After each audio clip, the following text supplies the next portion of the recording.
Bonjour, je suis Pierre Delot, je m'occupe de la filière de valorisation des balles COS-COC en isolation. Cette vidéo est là pour vous présenter l'état des connaissances sur le comportement au feu des balles utilisées en remplissage isolant en vrac.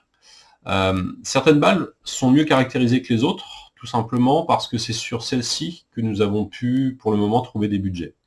Ça veut en aucun cas dire qu'avec les autres balles, ça ne fonctionne pas. Ça veut simplement dire que nous ne pouvons pas, encore aujourd'hui, vous apporter des justifications qui vont être étayées par des résultats d'essais en laboratoire. Vous n'avez pas forcément l'habitude de voir ces matériaux, à part peut-être pour le tournesol, que vous connaissez bien parce qu'on a tous décortiqué des pipasses salées quand on était adolescent. Vous connaissez bien sûr aussi la coque de noix. Eh bien les balles COS-COC remplissent toutes le même rôle, à savoir celui d'une carapace qui va protéger le grain pendant sa croissance au champ. Les balles qu'on peut imaginer valoriser en isolation, ce sont celles qui ne sont pas décortiquées par la moissonneuse-batteuse. Ça concerne donc uniquement certains types de grains qu'on appelle les grains vêtus, comme le riz, le tournesol, l'avoine, les épeautres et le sarrasin. Ils sont vêtus, ça veut dire qu'ils sortent du champ sans avoir été décortiqués par la moissonneuse-batteuse. C'est donc en atelier de décortiquage que le décortiquage est réalisé, et grâce à ça, on peut valoriser ces matériaux. La nature les a rendus robustes aux agressions du climat extérieur, tout simplement parce que sans eux, la graine n'aurait pas pu se développer.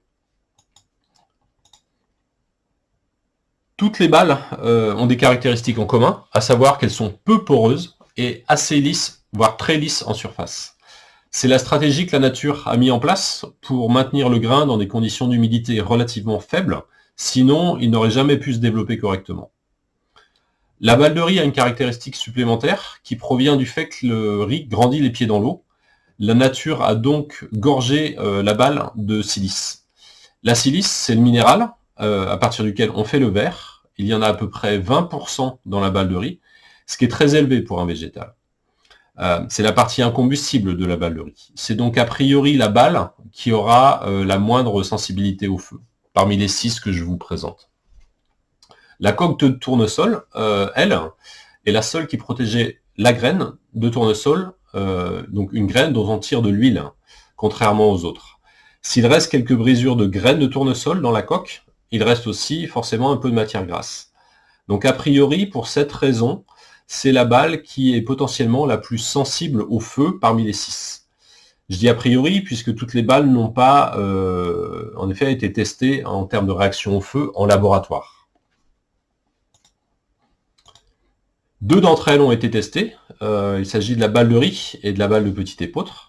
La balle de riz a été testée dans son état naturel, sans aucun traitement type sel minéral en surface, alors que la balle de petite épeautre a uniquement été testée par un producteur dans sa configuration recouverte d'un sel minéral. Les 2 balles ont obtenu un classement au feu CS2D0, donc lors d'essais SBI, à savoir qu'elles sont combustibles, mais difficilement inflammables. Il n'y a pas d'émission de particules enflammées et une production moyenne de fumée. Elles résistent aussi à une attaque brève de flammes. Étant donné que ces 2 balles ont été testées en laboratoire, et uniquement ces 2-là, nous avons fait nos propres essais en interne pour mieux appréhender le comportement des balles au feu.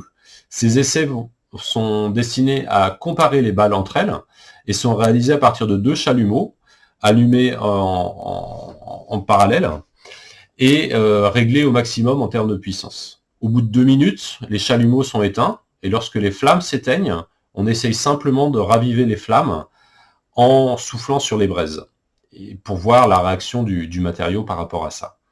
Je vous propose de visionner l'essai sur la balle de riz et la balle de petite épeautre.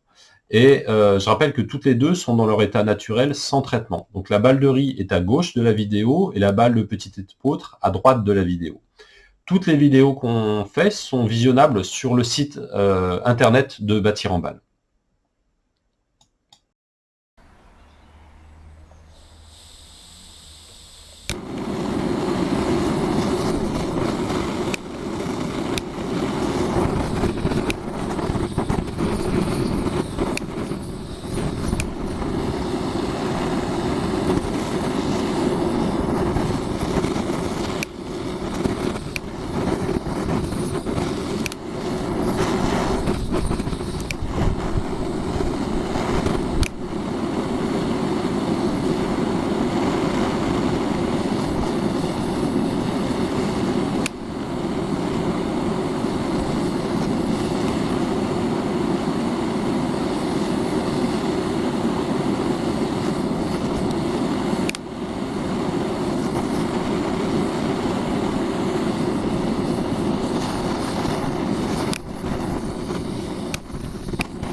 Un essai en laboratoire supplémentaire a été réalisé sur la balle de riz.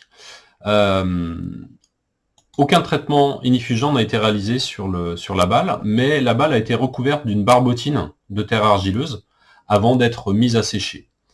Il y a volontairement trop peu de terre, trop peu d'argile pour que le produit obtenu soit cohésif. Il pourrait être mis en œuvre à sec, de la même manière que la balle dont il est issu, donc dans ce cas-là la balle de riz, tout en lui conférant de nouvelles propriétés en termes de régulation hygrométrique, mais aussi en termes de comportement au feu. Le classement obtenu sur le produit qui est décrit dans ce slide est BS1D0, ce qui signifie que le dégagement des fumées a été diminué et que le matériau résiste désormais à une attaque prolongée par les flammes. Il est devenu non inflammable, alors qu'avant il était simplement difficilement inflammable, mais cependant il n'est pas incombustible.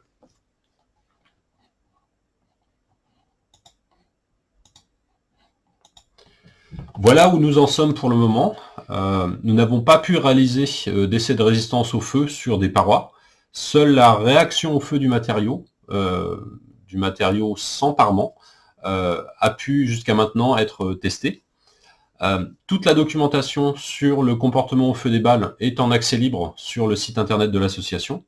Je vous laisse aller y jeter un œil si vous le souhaitez. Et vous retrouverez aussi des PV d'essai et plein d'autres choses encore.